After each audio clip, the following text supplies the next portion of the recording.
سبق نمبر 16 بیدی سے interview Ismat Chughtai. Interview کی تعریف۔ انٹرویو انگریزی لفظ ہے جس کے لغوی معنی داخلی خیالات کے ہے۔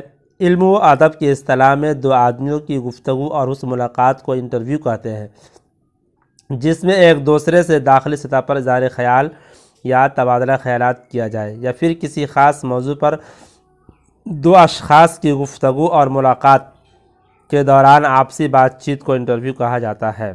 آج کے جدید علمی اور سائنسی دور میں انٹرویو کی اہمیت و افادیت بہت زیادہ بڑھ گئی ہے۔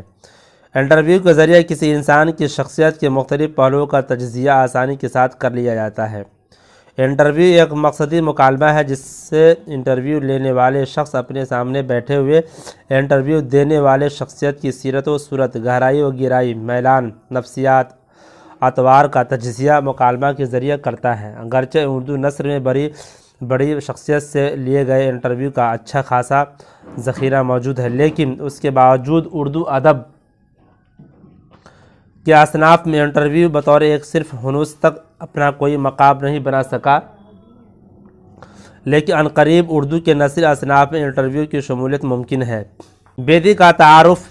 موجودہ دور کے چند ممتاز افسانہ نگاروں میں راجندر سنگھ بیدی کا بھی شمار ہوتا ہے۔ انسانی نفسیات پر بیدی کی گہری نظر تھی، اس لیے زندگی کی چھوٹی چھوٹی باتیں بیدی کے افسانوں کا موضوع بنتی ہے۔ بیدی کی پیدائش 1915 عیسوی میں لاہور میں ہوئی۔ ان کے فن کا سب سے بڑا کمال صناعی ہے۔ اپنے افسانے کے کرداروں کو وہ اس طرح تراشتے ہیں جیسے ایک سنگ تراش پتھر کے ٹکڑوں کو اپنی چھینی سے تراش کر زندہ اور روشن وجود میں تبدیل کر دیتا ہے۔ ان کے افسانوں میں سب سے زیادہ چہل پہل اپنے کرداروں کی پیدا کی ہوئی ہے، جن میں تخیل کی رنگینی اور پختہ کاری ہے۔ بیدی نے نئی تشبیہ اور نئے اشارے بھی وضع کیے ہیں۔ گہری جذباتیت، کرداروں کی تحلیل، نفسیاتی تجزیہ اور پس منظر میں حقیقی زندگی، یہی سب ان کے موضوع اور فنی عناصر میں ان کی افسانوی فکر کا معاملہ یہ ہے کہ وہ ان کے کرداروں کے ضمیر و خمیر کا نہ صرف حصہ دار بن جاتی ہے بلکہ ایک عجیب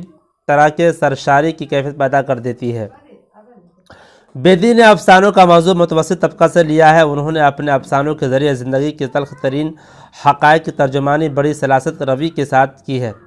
افسانوی ادب کے اس منفرد فنکار کا 1984 عیسوی میں انتقال ہو گیا۔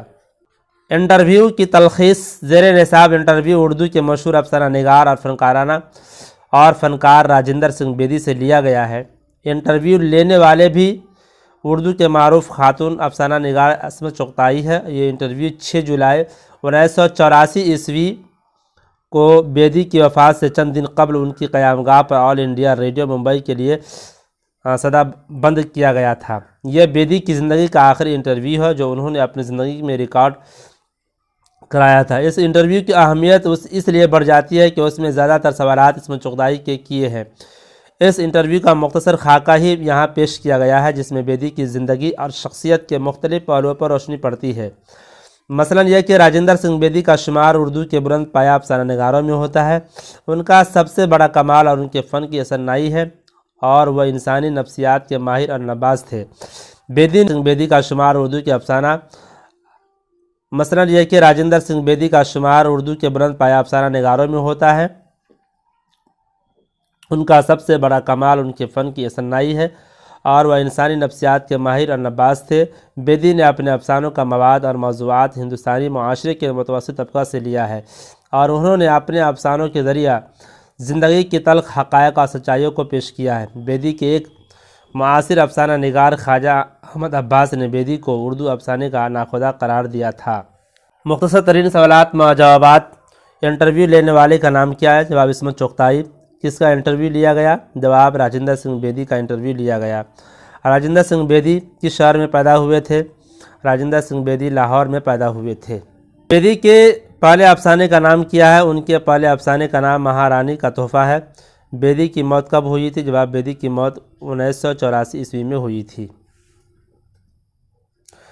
مختصر سوالات مجاوبات بیدی اپنے افسانوں کا مواد کس طبقہ سے لیتے ہیں؟ راجندر سنگھ بیدی کا خود اپنا تعلق متوسط گھرانے سے تھا اور انہوں نے اپنے خاندان اور معاشرہ کے گرد و پیش میں جو کچھ دیکھا اور محسوس کیا اسے افسانوں میں پیش کیا، چنانچہ انہوں نے اپنے افسانوں کا مواد متوسط طبقہ سے لیا اور ان کے مسائل کو قریب سے محسوس کر کے اس سے خود متاثر بھی ہوئے اور انہیں مسائل کو اپنے افسانوں میں پیش کیا۔ بیدی نے کن کن دفاتر میں کام کیے؟ بیدی نے ابتدا میں پہلے پوسٹ آفس میں کام کیا، پھر کچھ دنوں ملازمت کرنے کے بعد آل انڈیا ریڈیو سے منسلک ہو گئے اور پوسٹ آفس کی ملازمت چھوڑ کر آل انڈیا ریڈیو میں ملازمت کرنے لگے اور ترقی کرتے کرتے ریڈیو اسٹیشن کے ڈائریکٹر کے عہدے تک پہنچے اور اسی عہدے سے سبکدوش بھی ہوئے۔ عصمت آپا کی شخصیت 5 جملے لکھیے۔ عصمت آپا کا اصل نام عصمت چغتائی ہے۔ عصمت کا شمار اردو کے مشہور افسانہ نگاروں میں ہوتا ہے اور وہ اردو کے مشہور مزاح نگار عظیم بیگ چغتائی کی چھوٹی بیٹی تھی۔ ان کی شاہکار کہانیوں اور ناولوں نے اردو ادب کے نثری سرمایہ میں قیمتی اضافے کیے ہیں اور اردو ناول و افسانہ دونوں ہی اصناف میں فنی اعتبار سے ان کا مرتبہ و مقام خاص بلند کیا ہے۔ بیدی اور کرشن چندر میں پہلی ملاقات کب ہوئی تھی؟ راجندر سنگھ بیدی اور کرشن چندر کی پہلی ملاقات کی یہ صورت ہوئی کہ جب بیدی نے کرشن چندر کے افسانوں کو پڑھا تو بہت متاثر ہوئے۔ نتیجہ یہ ہوا کہ جب بھی کوئی فنکار سامنے سے گزرتا تو بیدی اس سے دریافت کرتے کہ آپ کرشن چند ہیں؟ اسی طرح ایک بار پنجاب پبلک لائبریری گئے تو معلوم ہوا کہ وہاں ایک